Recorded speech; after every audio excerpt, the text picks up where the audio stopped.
इस वीडियो में हम आपको कुरान पाक की दो अजीम और बाबरकत सूरतें सुनाने जा रहे हैं, सूरह यासीन और सूरह रहमान। अगर आप इन दोनों सूरतों को सिर्फ एक मर्तबा भी दिल से सुन लें तो इंशाअल्लाह आपके बिगड़े हुए काम बनना शुरू हो जाएंगे। दोस्तों, सूरह यासीन को कुरान का दिल कहा जाता है और सूरह रहमान दिलों को सुकून देने वाली सूरत है। ये ऐसी बाबरकत सूरतें हैं कि जिस नेक मकसद के लिए भी न सुना जाए, अल्लाह के हुक्म से वो मकसद पूरा हो जाता है। जिस घर में इन सूरतों की तिलावत होती है वहां बेशुमार बरकतें नाजिल होती हैं और अल्लाह ताला इस घर के लोगों को परेशानियों और मुसीबतों से महफूज रखता है। अगर आप रोजाना सूरह यासीन और सूरह रहमान सुनने का मामूल बना लें तो कामयाबी आपका मुकद्दर बन सकती है। अगर आपको लगता है कि आपके घर या कारोबार पर किसी की नजर है या रिस्क में तंगी है तो अपने घर या दुकान में इन सूरतों को चलाएं। इंशाअल्लाह बुरी नजर, जादू और दीगर मनफी असरात खत्म हो जाएंगे और रिस्क में बेपनाह बरकत होगी। याद रखें, इन सूरतों को सिर्फ सुनना है, लेकिन शर्त यह है कि जब सुनना शुरू करें तो मुकम्मल सुने, अधूरा न छोड़ें। अगर आप कुरान पाक से मोहब्बत करते हैं तो इस वीडियो को अभी लाइक करें। आखिर में दुआ है, या अल्लाह, जो लोग सूरह यासीन और सूरह रहमान को मुकम्मल सुनते हैं, अपनी रहमत से उनकी तमाम परेशानियां दूर फरमा, उनके बिगड़े काम बना दे और उनकी जायज हाजात को पूरा फरमा। आमीन। दोस्तों, कमेंट में आमीन जरूर लिखें। क्या पता किसकी जुबान से निकली दुआ कबूल हो जाए। अब अपने दिल में नेक मकसद रखकर इन मुबारक सूरतों को सुने। बिस्मिल्लाहिर्रहमानिर्रहीम।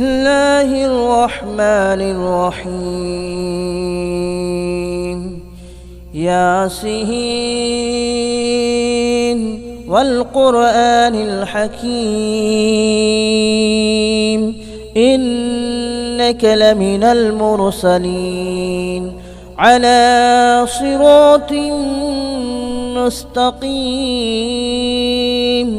तंज़ीलल अज़ीज़िर रहीम, लितुंज़िर क़ौमन मा उन्ज़िर आबाउहुम फ़हुम गाफ़िलून। लक़द हक़्क़ल क़ौलु अला अक्सरिहिम फ़हुम ला युमिनून। इन्ना जअलना फ़ी अअनाक़िहिम अग़लालन फ़हिय इलल अज़क़ानि फ़हुम मुक़महून। वजअलना मिन बैन अयदीहिम सद्दन व मिन खल्फिहिम सद्दन फ़अग़शयनाहुम फ़हुम ला युबसिरून। वसवाउन अलैहिम अअंज़रतहुम अम लम तुंज़िरहुम ला युमिनून। इन्नमा तुंज़िरु मन इत्तबअ अज़्ज़िक्र व खशियर रहमान बिलग़ैब फबश्शिरहु बिमग़फ़िरतिन व अज्रिन करीम। इन्ना नहनु नुह्यिल मौता व नक्तुब मा क़द्दमू व आसारहुम व कुल्ल शैइन अहसयनाहु फ़ी इमामिन मुबीन। वदरिब लहुम मसलन अस्हाबल क़रियह इज़ जाअहल मुरसलून। इज़ अरसलना इलैहिम इस्नैनि फ़कज़्ज़बूहुमा फ़अज़्ज़ज़ना बिसालिसिन फ़क़ालू इन्ना इलैकुम मुरसलून। قالوا ما أنتم إلا بشر مثلنا وما أنزل الرحمن من شيء إن أنتم إلا تكذبون. قالوا ربنا يعلم إنا إليكم لمرسلون وما علينا إلا البلاغ المبين. قالوا إنا تطيرنا بكم لئن لم تنتهوا لنرجمنكم وليمسنكم منا عذاب أليم. قالوا طائركم معكم أئن ذكرتم بل أنتم قوم مسرفون وجاء من أقصى المدينة رجل يسعى قال يا قوم اتبعوا المرسلين اتبعوا من لا يسألكم أجرا وهم مهتدون وما لي لا أعبد الذي فطرني وإليه ترجعون أأتخذ من دونه آلهة إن يردني الرحمن بضر لا تغن عني شفاءتهم شيئا ولا ينقذون إني إذا لفي ضلال مبين إني آمنت بربكم فاسمعون قيل ادخل الجنة قال يا ليت قومي يعلمون بما غفر لي ربي وجعلني من المكرمين وما أنزلنا على قومه من بعده من جود من السماء وما كنا منزلين إن كانت إلا صيحة واحدة فإذا هم خامدون يا حسرة على العباد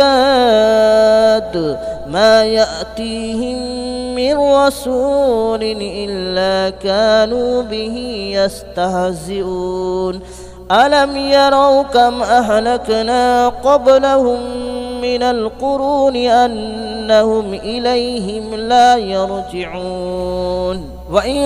كل لما جميع لدينا محضرون وآية لهم الأرض الميتة أحييناها وأخرجنا منها حبا فمنه يأكلون وجعلنا فيها جنات من نخيل وأعناب وفجرنا فيها من العيون ليأكلوا من ثمره وما عملته أيديهم أفلا يشكرون سبحان الذي خلق الأزواج كلها مما تنبت الأرض ومن أنفسهم ومما لا يعلمون وآية لهم الليل نسلخ منه النهار فإذا هم مظلمون والشمس تجري لمستقر لها ذلك تقدير العزيز العليم والقمر قدرناه منازل حتى عاد كالعرجون القديم لا الشمس ينبغي لها أن تدرك القمر ولا الليل سابق النهار وكل في فلك يسبحون وآية لهم ألا حملنا ذريتهم في الفلك المشحون وخلقنا لهم من مثله ما يركبون وإن نشأ نغرقهم فلا صريخ لهم ولا هم ينقذون إلا رحمة منا ومتاعا إلى حين وإذا قيل لهم اتقوا ما بين أيديكم وما خلفكم لعلكم ترحمون وما تأتيهم من آية من آيات ربهم إلا كانوا عنها معرضين وإذا قيل لهم أنفقوا مما رزقكم الله قال الذين كفروا للذين آمنوا أنطعم من لو يشاء الله أطعمه إن أنتم إلا في ضلال مبين ويقولون متى هذا الوعد إن كنتم صادقين ما ينظرون إلا صيحة واحدة تأخذهم وهم يخصمون فلا يستطيعون توصية ولا إلى أهلهم يرجعون ونفخ في الصور فإذا هم من الأجداث إلى ربهم ينسلون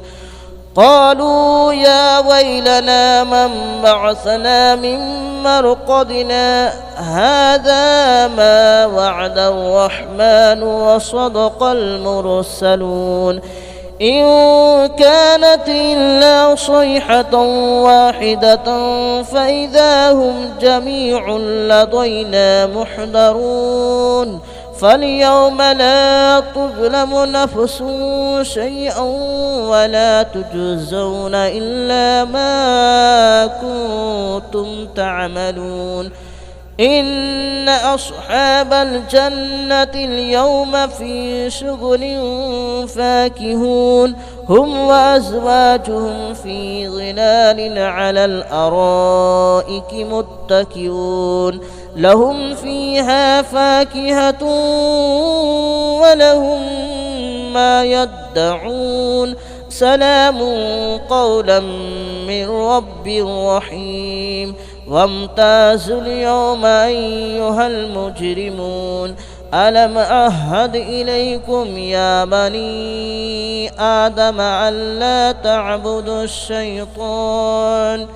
ألم أعهد إليكم يا بني آدم ألا تعبدوا الشيطان إنه لكم عدو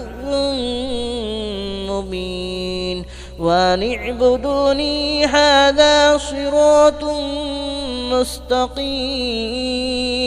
ولقد أضل منكم جبلا كثيرا أفلم تكونوا تعقلون هذه جهنم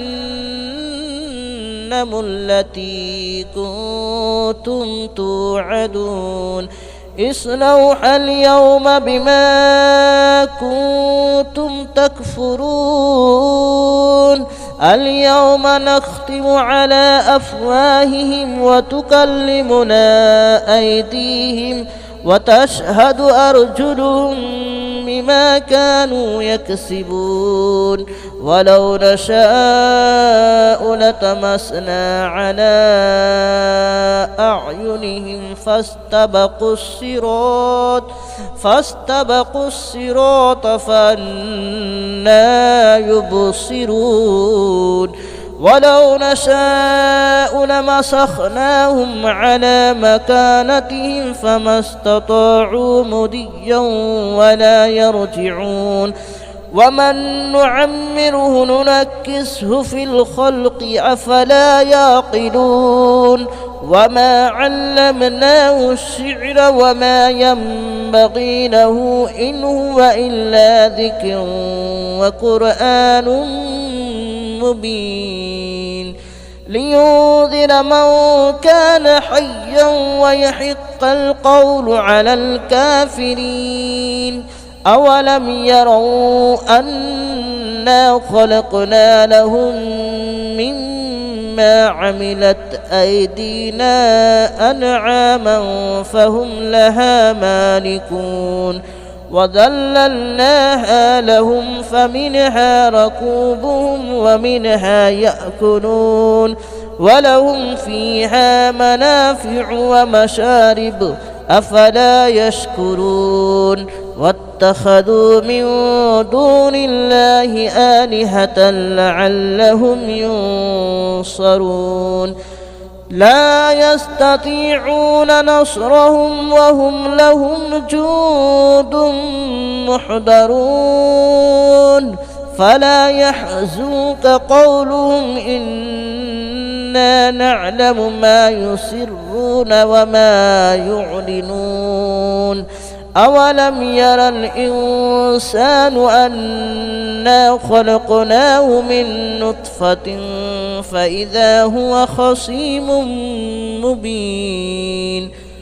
وضرب لنا مثلا ونسي خلقه قال من يحيي العظام وهي رميم قل يحييها الذي أنشأها أول مرة وهو بكل خلق عليم الذي جعل لكم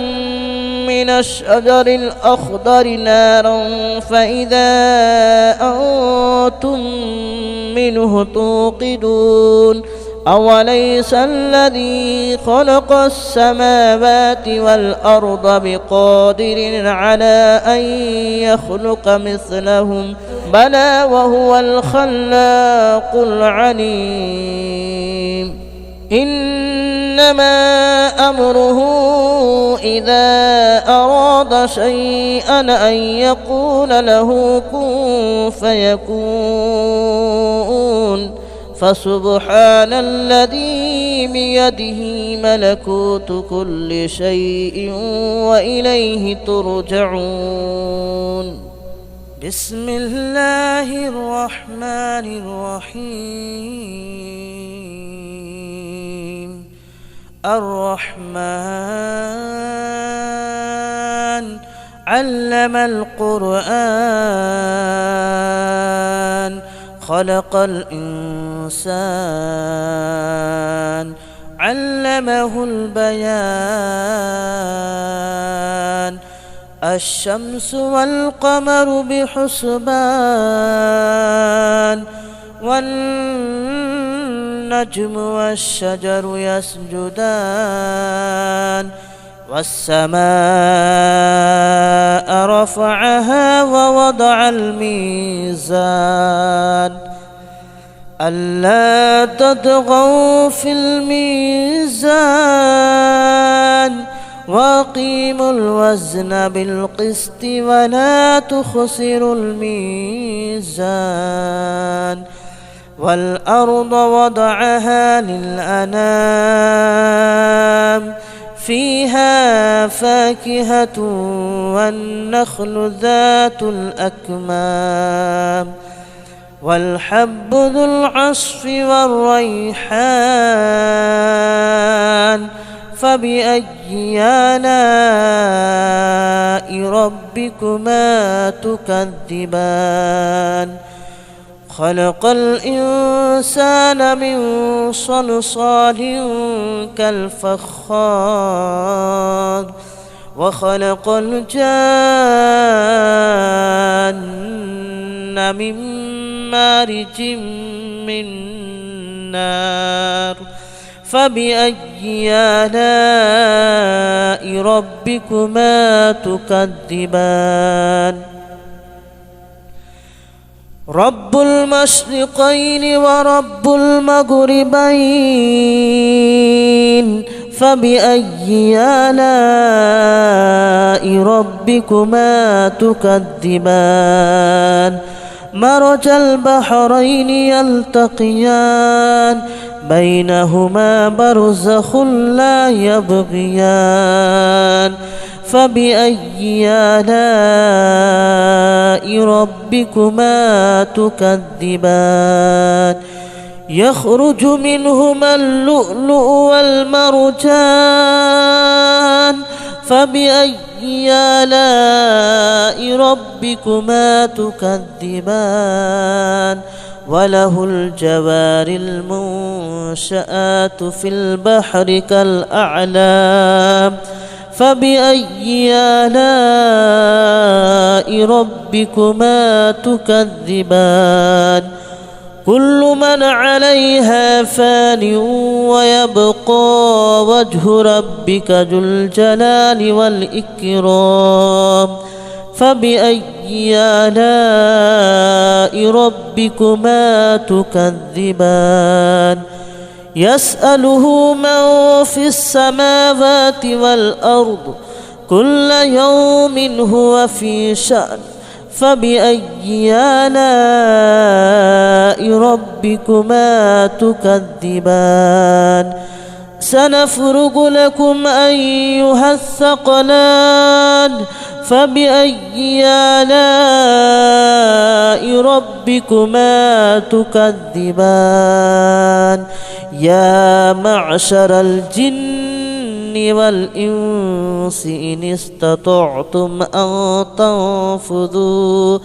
أن تنفذوا من أقطار السماوات والأرض فانفذوا لا تنفذون إلا بسلطان فبأي آلاء ربكما تكذبان يرسل عليكما شواظ من نار ونحاس فلا تنتصران فبأي آلاء ربكما تكذبان فإذا انشقت السماء فكانت وردة كالدهان فبأي آلاء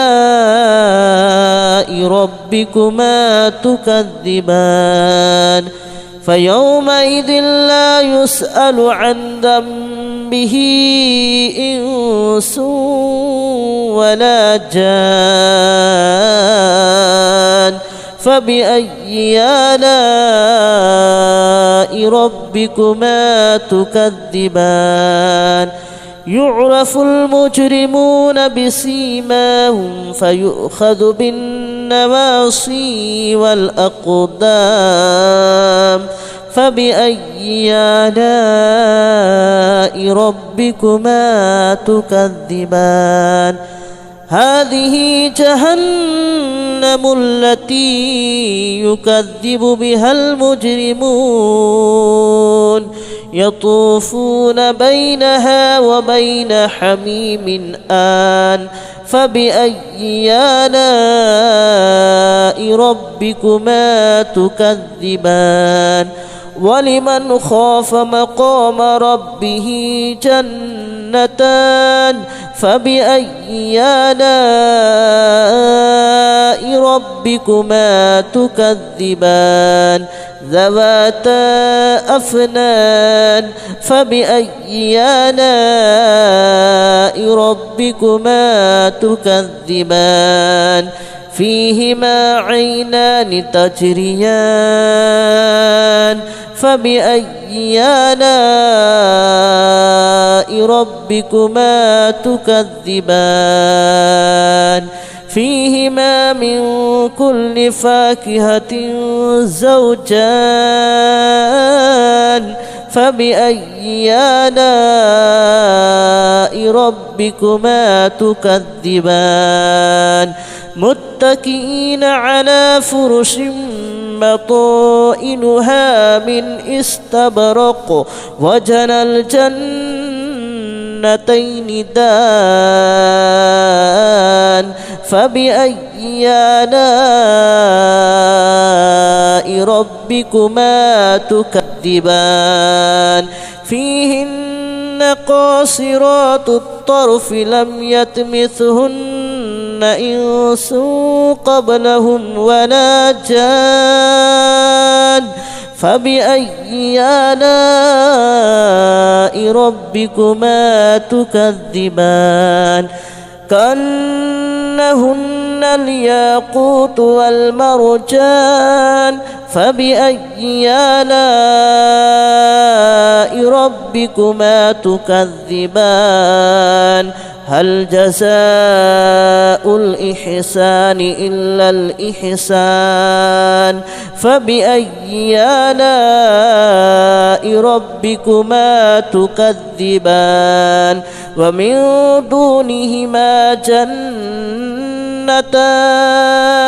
فبأي آلاء ربكما تكذبان مدهامتان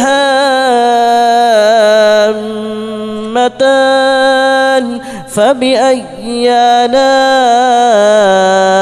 ربكما تكذبان فيهما عينان نضاختان فبأي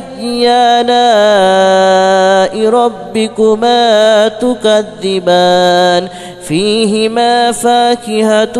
ونخل ورمان فبأي آلاء ربكما تكذبان فيهن خيرات حسان فبأي آلاء ربكما تكذبان حور مقصورات في الخيام فبأي آلاء ربكما تكذبان لم يطمثهن إنس قبلهم ولا جان فبأي آلاء ربكما تكذبان متكئين على رفرف خضر وأبقري حسان فبأي آلاء ربكما تكذبان تبارك اسم ربك ذي الجلال والإكرام بسم الله الرحمن الرحيم إذا وقعت الواقعة ليس لوقعتها كاذبة خافضة رافعة إذا رجت الأرض رجا وبست الجبال بسا فكانت هباء منبثا وكنتم أزواجا ثلاثة فأصحاب الميمنة ما أصحاب الميمنة وأصحاب المشأمة ما أصحاب المشأمة والسابقون السابقون أولئك المقربون في جنات النعيم ثلة من الأولين وقليل من الآخرين على سرر موضونة متكئين عليها متقابلين يطوف عليهم ولدان مخلدون بأكواب وأباريق وكأس من معين لا يصدعون عنها ولا ينزفون وفاكهة مما يتخيرون ولحم طير مما يشتهون وحور عين كأمثال اللؤلؤ المكنون جزاء بما كانوا يعملون لا يسمعون فيها لغوا ولا تأثيما إلا قليلا سلاما سلاما وأصحاب اليمين ما أصحاب اليمين في سدر مخدود وطلح منضود وظل ممدود وماء مسكوب مكذوب وفاكهة كثيرة لا مقطوعة ولا ممنوعة وفرش مرفوعة إنا أنشأناهن إن شاء فجعلناهن أبكارا عربا أترابا لأصحاب اليمين ثلة من الأولين وثلة من الآخرين وأصحاب الشمال ما أصحاب الشمال في سموم وحميم وظل من يحموم لا بارد ولا كريم إنهم كانوا قبل ذلك مترفين وكانوا يصرون على الحنث العظيم وكانوا يقولون أئذا متنا وكنا ترابا وعظاما أئنا لمبعوثون أو آباؤنا الأولون قل إن الأولين والآخرين لمجموعون إلى ميقات يوم معلوم ثم إنكم أيها الضالون المكذبون لآكلون من شجر من زقوم فمالئون منها البطون فشاربون عليه من الحميم فشاربون شرب الحميم هذا نزلهم يوم الدين نحن خلقناكم فلولا تصدقون أفرأيتم ما تمنون أأنتم تخلقونه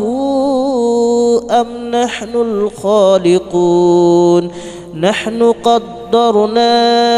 بينكم الموت وما نحن بمسبوقين على أن نبدل أمثالكم وننشئكم فيما لا تعلمون ولقد علمتم النشأة الأولى فلولا تذكرون أفرأيتم ما تحرثون أأنتم تزرعونه أم نحن الزارعون لو نشاء لجعلناه هطاما فظلتم تفكهون إنا لمغرمون بل نحن محرومون أفرأيتم الماء الذي تشربون أأنتم أنزلتموه من المزن أم نحن المنزلون لو نشاء جعلناه أجاجا فلولا تشكرون أفرأيتم النار التي تورون أأنتم أنشأتم شجرتها أم نحن المنشئون نحن جعلناها تذكرة ومتاعا للمتقين نحن جعلناها تذكرة ومتاعا للمقوين فسبح باسم ربك العظيم فلا أقسم بمواقع النجوم وإنه لقسم لو تعلمون عظيم إنه لقرآن كريم في كتاب مكنون لا يمسه إلا المطهرون تنزيل من رب العالمين أفبهذا الحديث أنتم مدهنون وتجعلون رزقكم أنكم تكذبون فلولا إذا بلغت الحلقوم وأنتم حينئذ تنظرون ونحن أقرب إليه منكم ولكن لا تبصرون فلولا إن كنتم غير مدينين ترجعونها إن كنتم صادقين فأما إن كان من المقربين فروح وريحان وجنة نعيم وأما إن كان من أصحاب اليمين فسلام لك من أصحاب اليمين وأما إن كان من المكذبين الضالين فنزل من حميم وتصلية جحيم إن هذا لهو حق اليقين فسبح باسم ربك العظيم بسم الله الرحمن الرحيم ياسين والقرآن الحكيم إنك لمن المرسلين على صراط مستقيم تنزيل العزيز الرحيم لتنذر قوما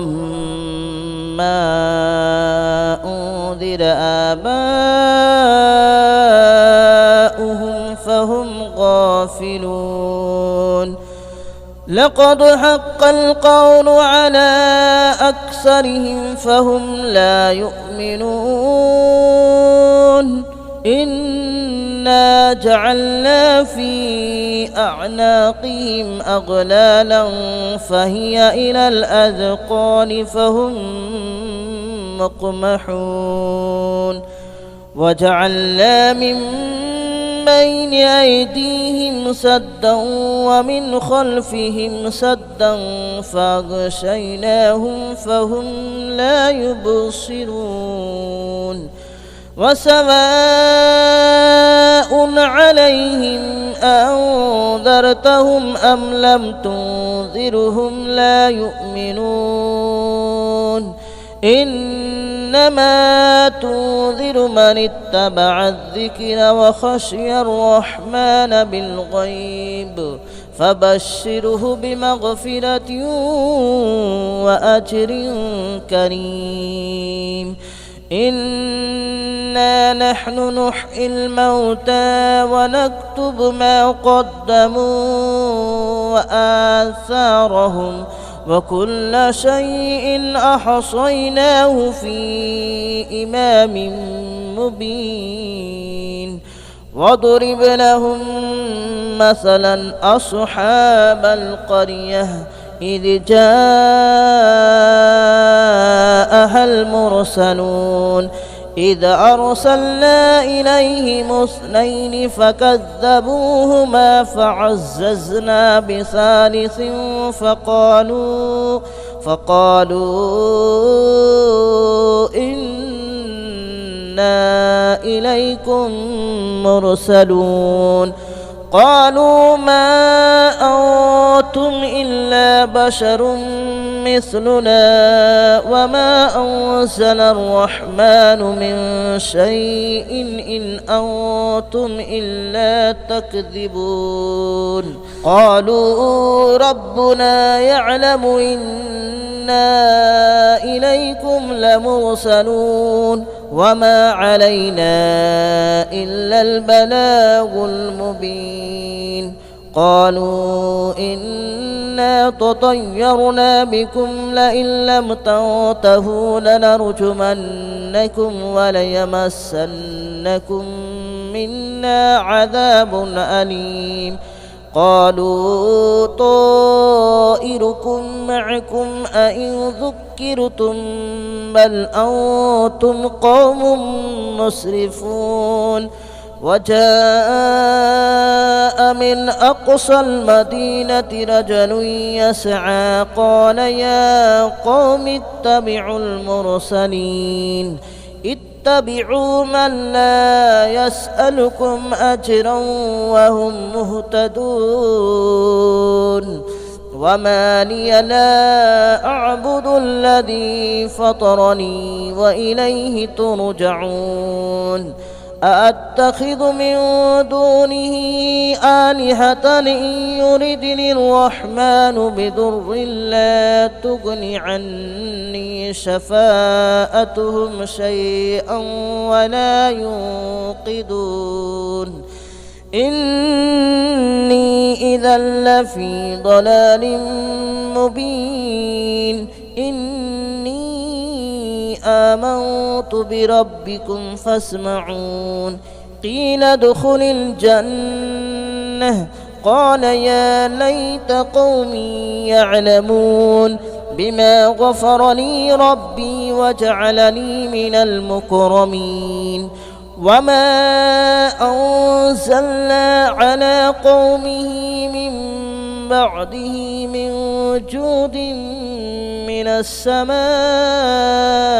وما كنا منزلين إن كانت إلا صيحة واحدة فإذا هم خامدون يا حسرة على العباد ما يأتيهم من رسول إلا كانوا به يستهزئون ألم يروا كم أهلكنا قبلهم من القرون أنهم إليهم لا يرجعون وإن كل لما جميع لدينا محضرون وآية لهم الأرض الميتة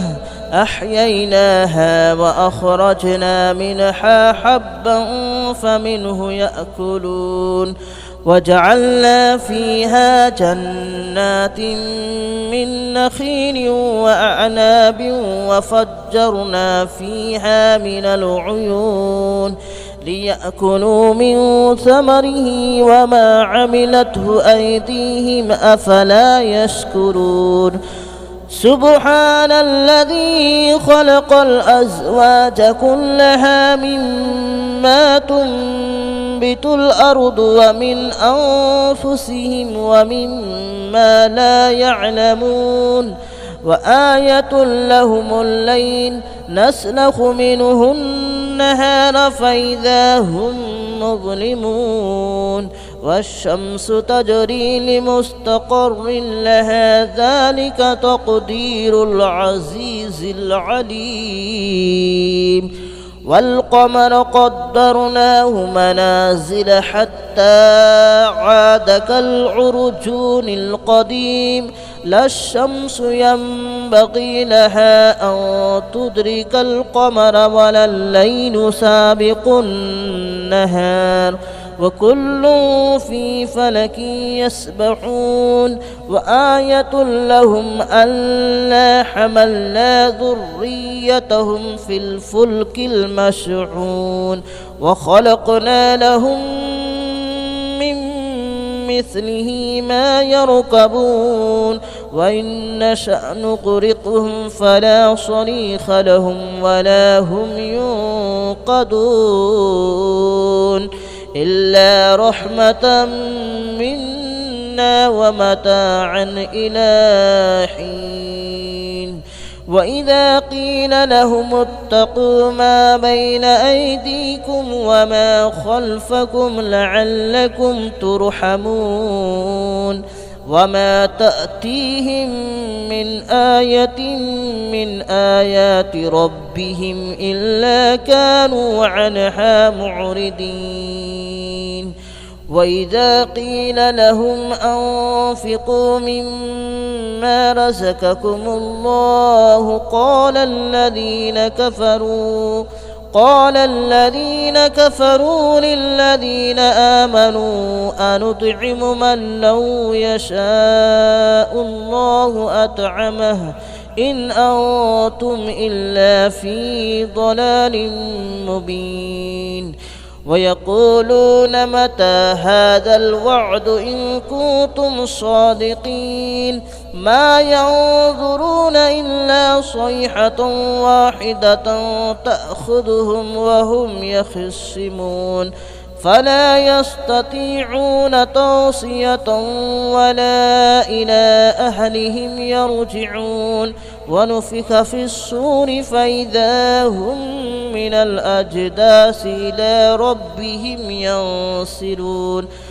قالوا يا ويلنا من بعثنا من مرقدنا هذا ما وعد الرحمن وصدق المرسلون إن كانت إلا صيحة واحدة فإذا هم جميع لدينا محضرون فاليوم لا تظلم نفس شيئا ولا تجزون إلا ما كنتم تعملون إن أصحاب الجنة اليوم في شغل فاكهون هم وأزواجهم في ظلال على الأرائك متكئون لهم فيها فاكهة ولهم ما يدعون سلام قولا من رب رحيم وامتازوا اليوم أيها المجرمون ألم أعهد إليكم يا بني آدم ألا تعبدوا الشيطان ألم أعهد إليكم يا بني آدم ألا تعبدوا الشيطان إنه لكم عدو مبين وأن اعبدوني هذا صراط مستقيم ولقد أضل منكم جبلا كثيرا أفلم تكونوا تعقلون هذه جهنم التي كنتم توعدون اصلوها اليوم بما كنتم تكفرون اليوم نختم على أفواههم وتكلمنا أيديهم وتشهد أرجلهم بما كانوا يكسبون ولو نشاء لطمسنا على أعينهم فاستبقوا الصراط فأنى يبصرون ولو نشاء لمسخناهم على مكانتهم فما استطاعوا مضيا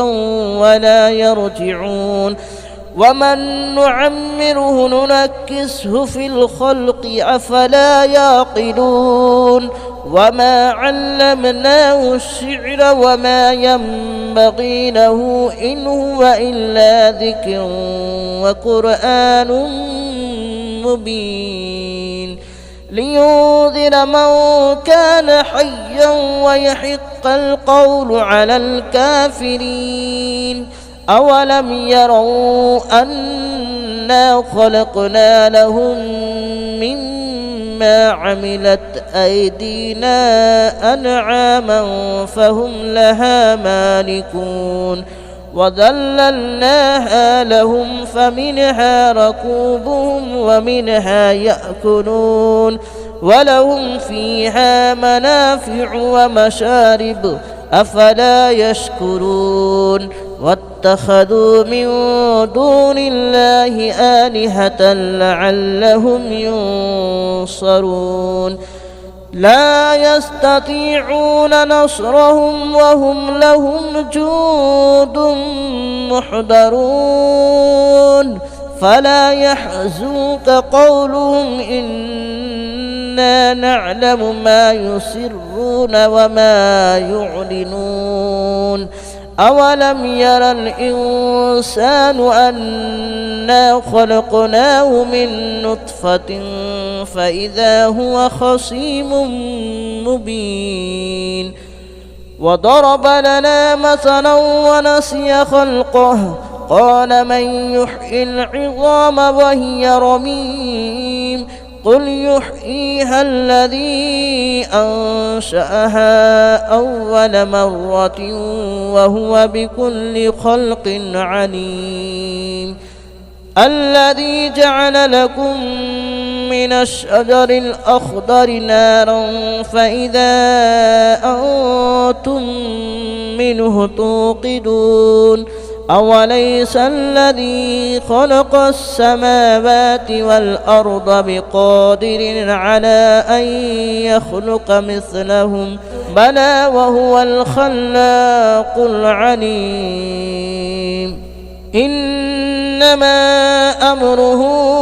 إذا أراد شيئا أن يقول له كن فيكون فسبحان الذي بيده ملكوت كل شيء وإليه ترجعون بسم الله الرحمن الرحيم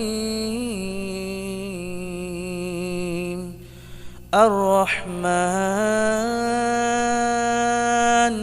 علم القرآن خلق الإنسان علمه البيان الشمس والقمر بحسبان والنجم والشجر يسجدان والسماء رفعها ووضع الميزان ألا تطغوا في الميزان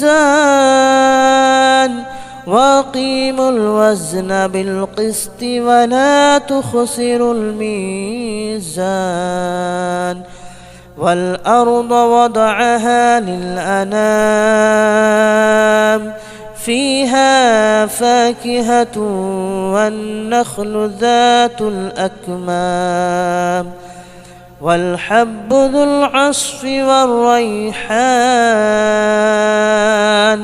فبأي آلاء ربكما تكذبان خلق الإنسان من صلصال كالفخار وخلق الجان من مارج من نار فبأي آلاء ربكما تكذبان رب المشرقين ورب المغربين فبأي آلاء ربكما تكذبان مرج البحرين يلتقيان بينهما برزخ لا يبغيان فبأي آلاء